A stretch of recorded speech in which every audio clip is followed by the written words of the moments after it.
Hello, Crystal Palace. Welcome to the Upper Norwood Library Hub's Library Lunch. This is a place to share positive and useful local information, find out about our amazing community in a bit more depth, and just try and keep us entertained and connected during this rather strange time. So I'm really delighted to introduce my guest today. Absolutely community connection today. My guest is Kate McGhee, who is a local business owner and co-director of Shop SE19. Kate, thank you so much for joining me. It's brilliant to have you back. Thank you. Go on. Thank you. Thank you. It's always difficult with those intros to not to do the little over talk there. But yeah, thank you. I was last on the show right at the end of April this year when, well, things were different, but now they're almost kind of the same again. So yes, it's nice to be back. Yes, and reconnecting community while we all go back into lockdown, I think really important. So it's great to have you back. Tell us a little bit about you and your background. Yeah, sure. Well, I'm a reasonably long time Crystal Palace resident. I've lived here since 2006, and experienced lots of change over that time. I started up my own marketing company in 2010, and I actually have a little studio office up above the food market in Haynes Lane. So I didn't know when that. well, there we go. Yes, yeah. Now I share that with a number of other freelancers. So that's quite a nice little community. And about 3 years ago, I got involved with some of the local high street businesses to help them promote themselves around Christmas time. So for the first year, I did some work around Small Business Saturday with high street businesses and other freelance enterprises and people who would run businesses from home. So we did a little promotion around that. And because that went well, we decided to kind of grow progressively. So I worked with some traders the first year to put on a late night shopping event, and we got other marketeers and local experts and social media experts involved to kind of help that take off. And then we did the whole thing again last year on an even bigger scale. The festival team helped us with street entertainment. There were lots of nice kind of mulled wine and nibbles in shops, and two really nice festive Thursday evenings. Now, obviously, this year things are very different, and anything that involves encouraging people to gather together are unfortunately no longer on the cards. So we needed to think rather more creatively about what we could do this year to help support our local high street businesses, and particularly now because they are in this situation where they're not able to operate at full capacity. Absolutely. And going back into lockdown in November, which would be kind of gearing up to the busiest time, must be absolutely gutting for them. Definitely, yes. I mean, about a dozen of us got together on a call a couple of weeks ago, actually, to talk about our collective Christmas plans, and people were planning little events and little pop-ups and things like that. So it's absolutely gutting that these things can't happen, and that they're not able to kind of have this rather more orderly approach to this really critical season. I think it's no secret to anyone that November, December are just so important in the retail industry. So Saturday's news was pretty devastating. Yeah, but I guess the thing about Shop SE19 is that it is that sort of connection and community and helping support each other behind the scenes is kind of the point of it, isn't it? That's right. And I mean, it was actually quite interesting how this year has panned out, because essentially we kind of spring to life in October time and start planning, what are the posters going to look like, and what's everyone's event going to look like. And, all of a sudden in March, we were just thrown this kind of massive curveball. But fortunately, because we've had 2 years of really coming together as a community, and the really nice thing about it is the shops, they're very, they help kind of boost each other's morale. There isn't this kind of sense of, oh, I'm a competitor and you're a cafe, I'm a cafe, and we can't talk to each other. Everyone is really very nice and very supportive. And because we had that network in place, which really was only by chance to set up these Christmas events, it's become so useful in other ways. So we were able to engage with the local council, Alison from your Reunion sits on the Croydon Business Task Force, and she was able to supply a lot of information about grants and financial support and so on. So all of this has been going on through the year on a shoestring budget, I can tell you, because what we do is we generally we raise money from our events, and the traders pay a subscription to be part of an event, and we can sometimes access some grant funding for events. But now we're not doing any of that. We don't really have the kind of resources to do a lot of these things. So it's a lot of people rolling their sleeves up and doing things on a highly voluntary, highly flexible, highly agile basis. Because there'd be a lot of costs going in kind of to doing these events, or just any of the marketing This and is everything it. like that, Yes, that we don't see.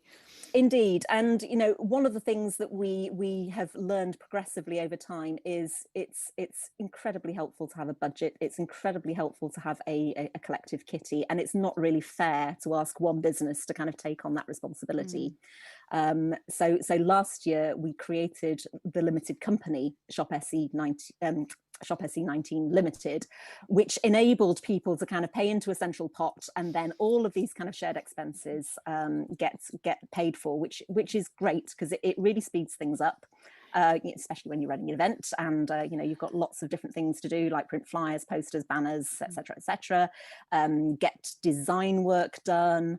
And the nice thing about it is we generally, with very, very few exceptions of some kind of sort of specialist printing, we get everything done locally. So it's always local freelancers working on it, local printers. So we really do, aim to put back into the local economy and support people. It's not just all about calling in freebies, because, particularly this year, what we're seeing is people are facing, very, very difficult times in their own businesses, and including, because so much has fallen out of the economy.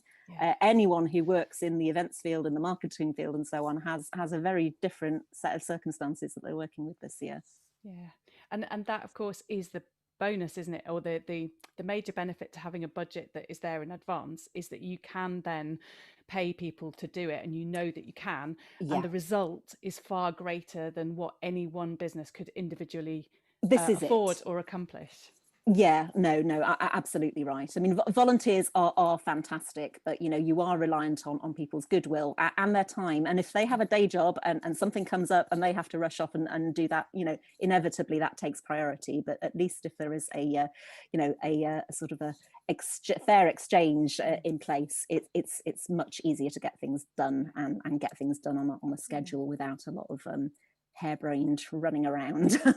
we had 1 year of trying it on that basis, and decided that things Crystal Palace really deserves very professional communications. It's a great place. We want people to celebrate it, and we want to get a very clear message across. Fantastic.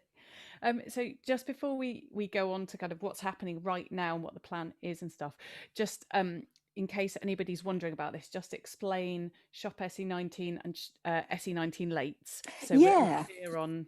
Yes, of course. So we've actually got kind of two brands running in parallel. SE19 Lates was all about the late night shopping events, and then we had Shop SE19, which essentially was what ran along when these late night events weren't happening. So that's the brand that we use during the rest of the year. In a normal year, which would be actually fairly quiet, it would be kind of occasionally popping up going, hey, there's a new shop open on Westow Street, welcome to the community, and it would be relatively straightforward. This year we've had to be a little more active and so on.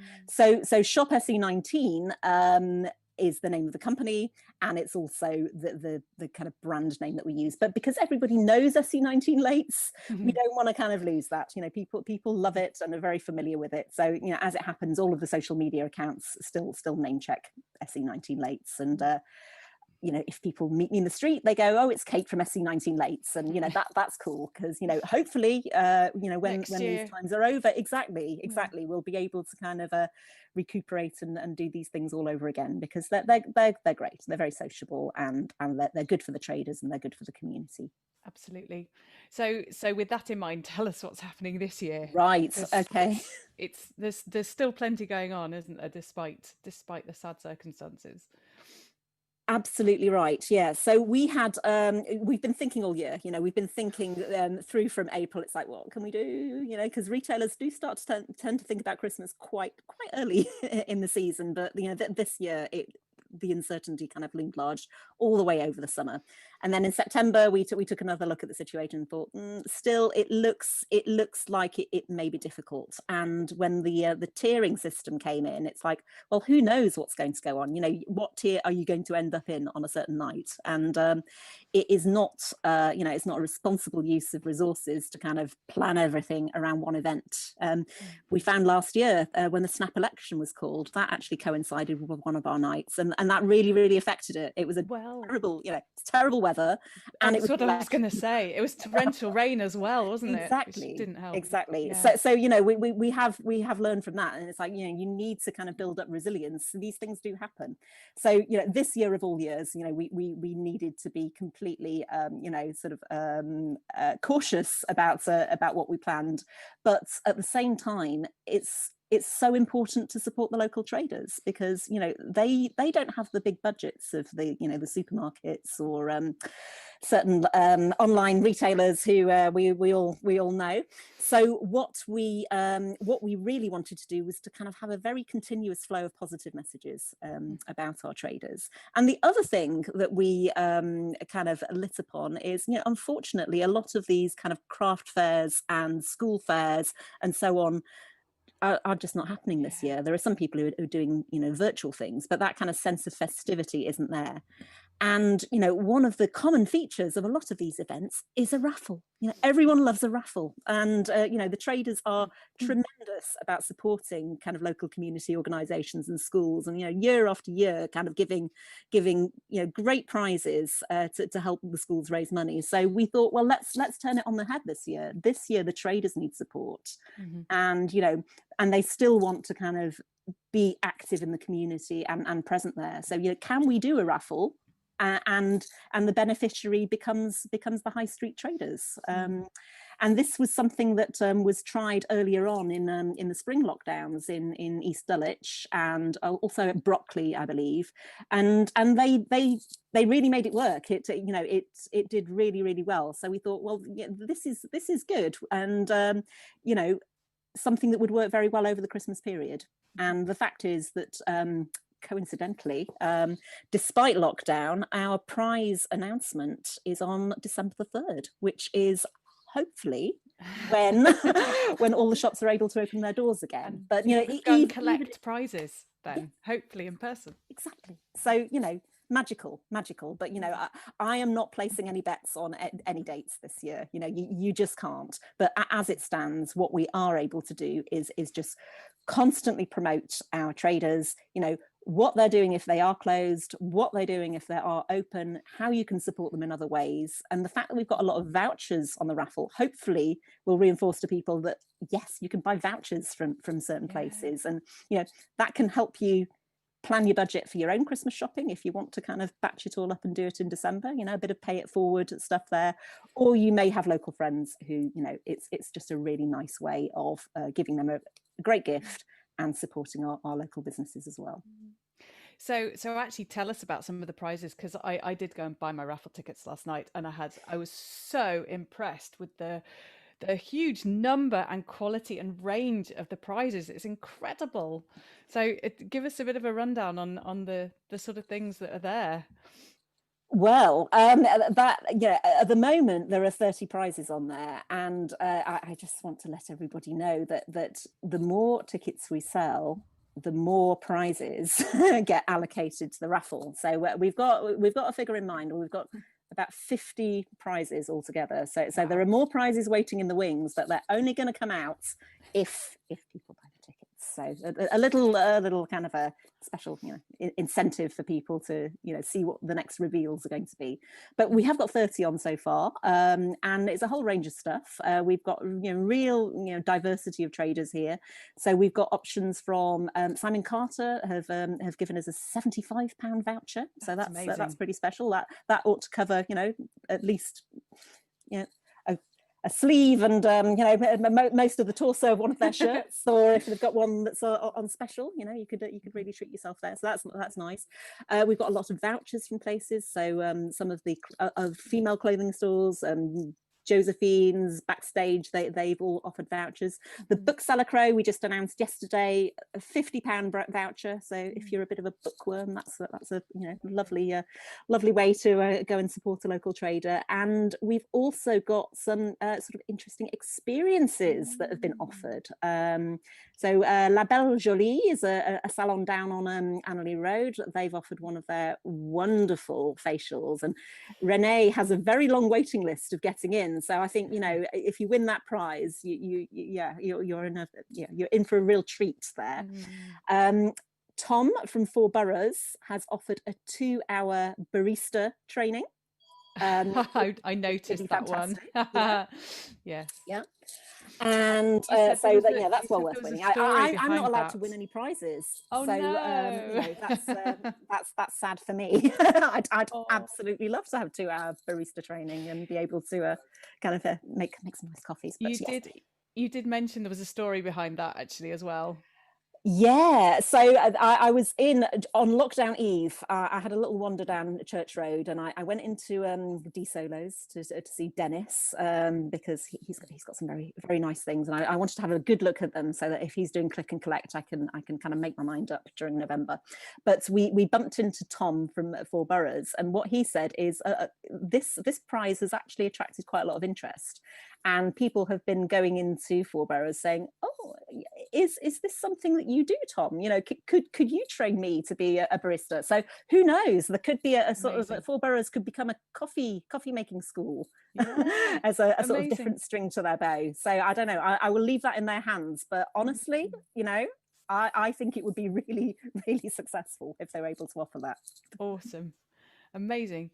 And there are also as well as, so we've got the vouchers, we've got experiences, and I did also notice there's some amazing items. So the ones that just stuck in my head from last night were a silver necklace from Brave Girl Gifts and a hand painted, I think, screen from Alatage. And those, just off the top of my head, those are the two that I remember, but there were loads.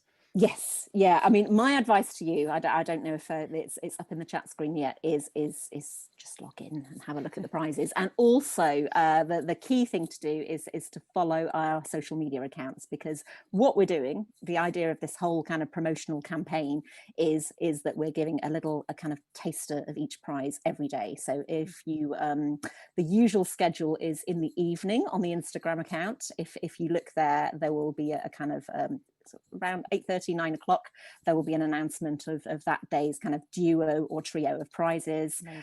I follow up with the Twitter account because Instagram and Twitter don't talk to each other very nicely, so we like to do something sort of a bit different there. We've also got our Facebook page, so you can kind of keep tabs and look back at what's already been announced. And we do actually have on the screen at the moment, you guys should be able to see little teaser of some of the prizes that are on offer there. And actually, so I did see, I think it was Bookseller Crow that was the most recent one that was being sort of promoted, and I did see that one this morning, I think.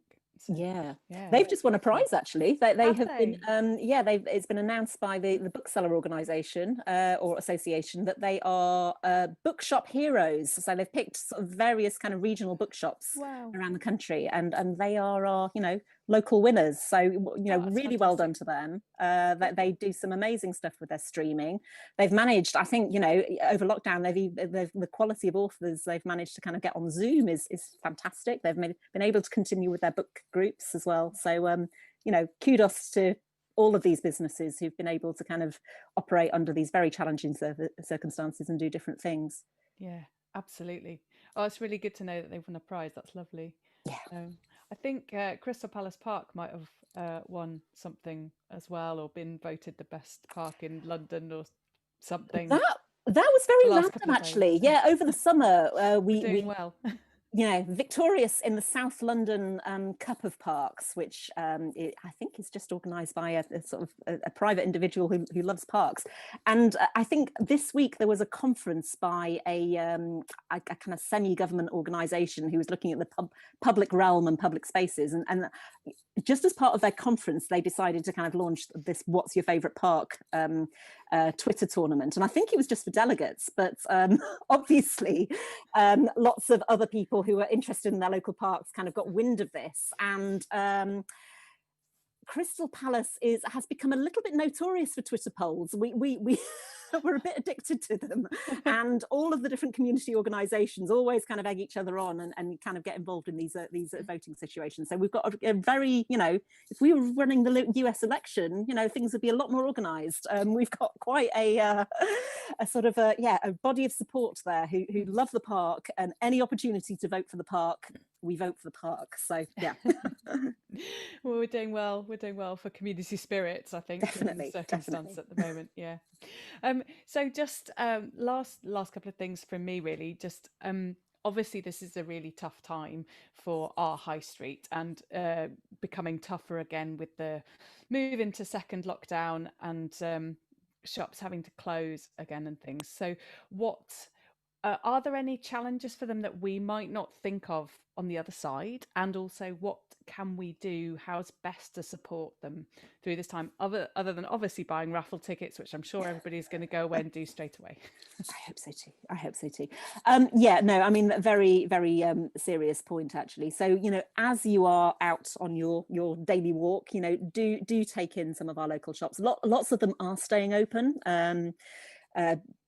To provide kind of essential services, but as you can imagine, there's going to be no way the kind of level of people walking around as you would normally expect, particularly at the weekends. So it's going to affect people. I've been speaking to traders who say yes, our online sales have really taken off, but they've taken off from zero, rather than being something that completely replaces how they operate on a normal basis. So if you look at places like Papagayo, kids' birthday parties aren't happening, so therefore what happens to presents and goodie bags and all of these things that would normally be happening in abundance during the year. So do think about that and do support them. So if you can buy a little pocket money toy, a little gift that you can post to a friend, the post office is open throughout this whole period, and in fact the post office also supplied a prize from their WH Smith's concession. They Brilliant stationery voucher. So I'm cool. a bit of a sucker for stationery. So that's a nice opportunity. Fantastic. So all of these businesses, are working together to kind of support each other as a unit. So please do go and get a takeaway coffee, go and buy a sandwich. There are new businesses who've very recently opened at the toughest possible time, and it's a nice opportunity to kind of really get to know our local traders, because in many cases if they've had to put staff on furlough, they themselves will be there in the shops running the show. So do go and ask them how they are, and spend a bit of cash with them. It's very, very much appreciated. And the other thing you can do is follow them on social media. I know that if it's sometimes difficult, because if you like a brand, if you like Marks and Spencer's, you might not follow them on social media and religiously kind of like all the posts, because it's like, well, that's going to end up in my timeline, and but please make an exception for local businesses. There are some really, really special places out there, and not everybody knows that they are open and operating and how they're operating. So anything that you can do to say, hey, I went there today and I picked up this click and collect, it's fantastic, really good service, all of that kind of stuff is all very, very welcome and very, very warmly received. So do share their posts, do like their posts, do if you're on a local community group, do kind of share things on that basis, because it's really helpful to kind of have this positive support, not hostile and critical support and complaints about needing to queue up outside and what kind of rules you follow. Everyone has to follow the rules, so let's just be as supportive as we possibly can. And everybody's kind of doing the best they can within that and within the restrictions. And I think from an algorithm point of view, the more likes and comments and things you get, actually the wider the audience that will probably see it. Is that right? That's generally how it works, and you know, particularly kind of in that very short period of time just after a post has happened, you know, that they seem to kind of accumulate very quickly. So things like Twitter are great because that's like an instant share and an instant link and so on. And you know, for Instagram, because Instagram is quite a labor intensive thing to get right, our organization only kind of operates our Instagram page when we're doing a campaign. So because we're doing the raffle campaign, there are a lot of Instagram posts coming out, and they're really lovely. There's lots of profiles on there, lots of nice pictures of members of staff and so on, and all of the kind of hints and tips of how you can help and what people are doing over lockdown and what their home delivery services are. So do go and have a read, and you know, do go and support your favorite traders on that. Brilliant. Cool. Thank you, Kate. We're actually nearly out of time. So is there anything else you want to add to that before we stop? Well, you know, there are lots of things to support in our community. The town team and Crystal Palace Festival have launched a crowdfunder for a Christmas tree again. So, you know, what I'd like to kind of think about it is we're trying to put on a bit of a virtual fete here. We've got a raffle, we've got a sort of a, you know, build up the barometer so we can fund our Christmas tree. Mm-hmm. So, you know, anything that you can do kind of creatively and digitally to help our community is very, very welcome. You know, do send us messages. Do you know? Lots of people come to us with ideas, but the sort of the real gold is a kind of idea plus, and I can also do this for you. So, you know, anything like that where you're thinking about things that can help the community. I know Marcus from Palace App has kind of dreamt up an idea about hampers, which he's working on at the moment. So, yes. I mean, that's fantastic. You know, I think there's a lot of support out there, but it's just a case of being organized and doing it in a way that genuinely, it doesn't just create busy work, it's genuinely supporting our local community, our local economy. Yeah, fantastic. Thank you, Kate. It's so lovely to chat to you again. We're going to put all the Shop SE19 social media tags and stuff in the comments. So, guys, please do follow and retweet, share, like, support in any way that you can. I've just got a couple of announcements about other things partially related to Christmas. So we have added a 6th day of Santa this year. So the first 5 dates have all sold out, I believe. And so we have added a 6th day, but this will probably sell out really quickly. So get on that if you want to take part. And not only do we have Santa, but he's bringing 2 of his most prized reindeer to meet all of the good boys and girls of Crystal Palace. So if you're looking to make some Christmas memories, this is the one final available day. So do jump on that. The other thing to say is that as the weather suddenly got so much colder, if you are thinking about your energy, how to save money, how to make your house more energy efficient, whether you should maybe be looking to switch your energy provider, save some money that way, anything along those lines, please do check out the Big Energy Saving Network at the Upper Norwood Library Hub. This is funded by the Citizens Advice Bureau, and it is impartial advice that is absolutely free. And can be anything from just asking a simple question through to actually helping you make a switch from one energy company to another and giving you all the advice and the different options that you need along the way in order to make that decision. So please do have a look at that. We still have a couple of weeks left on All Alone Together. So this is our Arts Council funded project that is looking at the effect of the pandemic on our local community. It's partly about research to see if there are gaps that we can help to fill, gaps in services and things as we move forward. It's also, we're creating a podcast where you can hear members of our local community in their own words, in their own voices, talking about their experiences. It's basically an oral history of the pandemic. And as we go into second lockdown, it would be really brilliant to have some people come forward and do interviews now for this, because we have people all the way from back in June as we were just starting to come out of the first lockdown. And it's been really fascinating kind of hearing the different experiences going through the last few months. So if this is of interest, we have a very short survey on our website. It's 4 questions. Please do fill that in for us. It will take you about 5 minutes. And if you're up for being part of the podcast and the interview research, then do tick the box to say you're willing to be interviewed, and I will be in touch with you to have a chat. I think that's it from me for today. We're back next week. I think we have some more, a couple more people from the Croydon Emerging Writers Programme and other things. So pop back in on Monday at 12 to find out what's going on. In the meantime, stay safe, stay warm, and we'll see you soon. Bye for now.